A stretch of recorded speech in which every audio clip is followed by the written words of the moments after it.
అది సింహం.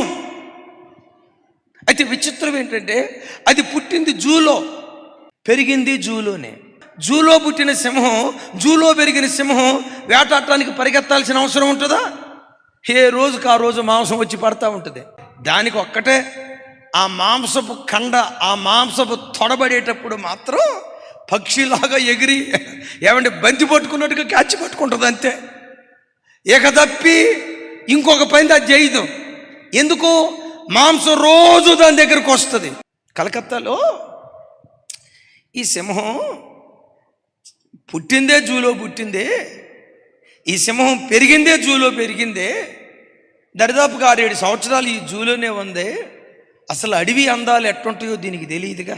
అడవి అందాలు చూపిద్దాం, ఇది తన బ్రతికేదో అడవిలో బ్రతికిదిలే అని చెప్పి జూలో పుట్టి పెరిగిన సింహాన్ని అడవిలో వదిలిపెట్టారట.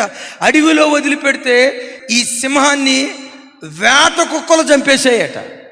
సింహం కుక్కల చేతిలో చచ్చిపోయింది. అది అంటే సింహానికి కూడా వేటాడే స్వభావం పుట్టుకతో స్వాభావికంగా రాదు. అది కొదమ సింహం. అయితే కొదమ సింహం ఎవరి మధ్యలో తిరిగిందట? కొదమ సింహాల మధ్యలో తిరిగిందట. సంగమా, నా వైపు చూడండి. నువ్వు భక్తిపరురాలివి, భక్తిపరులతోనే నువ్వు స్నేహం చేయి. నువ్వు ప్రార్థనా పరురాలివి, ప్రార్థనా పరులతోనే స్నేహం చేయి. నువ్వు ఆత్మీయుడివి, ఆత్మీయుల మధ్యలోనే నువ్వు స్నేహం చేయి. ఇనుము చేత ఇనుము పదునైనట్లుగా ఆత్మీయులతో నువ్వు సహవాసం చేస్తే నీ ఆత్మ రాజుకోవటానికి దేవుడు కృప చూపిస్తాడు. రాయిని రాయితో కొడితే నిప్పు పుట్టినట్లుగా విశ్వాసిగా పిలువబడుతున్న నీవు విశ్వాసులతో స్నేహం చేస్తే నీ పరిశుద్ధతో రాజుకోవటానికి దేవుడు కృప చూపిస్తాడు.